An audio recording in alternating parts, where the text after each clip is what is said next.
રાજ્યમાં એનડીપીએસની ડ્રગ્સની ગેરકાયદે પ્રવૃત્તિઓ સાથે સંકળાયેલોને ઝડપી પાડી આ બધીને નસ્ત નાબૂદ કરવા ડીજીપી દ્વારા અપાયેલા આદેશને લઈને સ્ટેટ મોનિટરિંગ સેલની ટીમે સુરતમાં ડુમસ રોડ પર આવેલા એરપોર્ટ સામે આશીર્વાદ ફાર્મના 114 નંબરના બંગલામાં દરોડા પાડ્યા હતા. ત્યાંથી દારૂની મહેફિલ ઝડપાઈ હતી તો મહિલા સહિત પાસેથી એમડી ડ્રગ્સ પણ કબજે કરાયો છે. ગુજરાત રાજ્ય પોલીસ વડા વિકાસ સહાય દ્વારા એનડીપીએસ ડ્રગ્સની ગેરકાયદે પ્રવૃત્તિ સાથે સંકળાયેલા ઇસમો પર વોચ રાખવા અપાયેલા આદેશને લઈને સ્ટેટ મોનિટરિંગ સેલની ટીમે તપાસમાં હતી.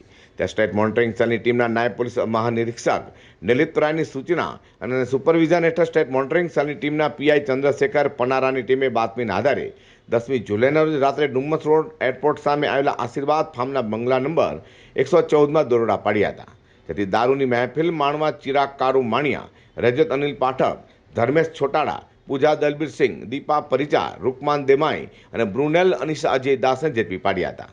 આરોપીઓ પાસેથી દારૂની બોટલો સાથે એમડી ડ્રગ્સ પણ મળી આવ્યો હતો. તેથી 7 આરોપીઓ વિરુદ્ધ સ્ટેટ મોનિટરિંગ સેલની ટીમે ગુનો નોંધી વધુ તપાસ હાથ ધરી છે.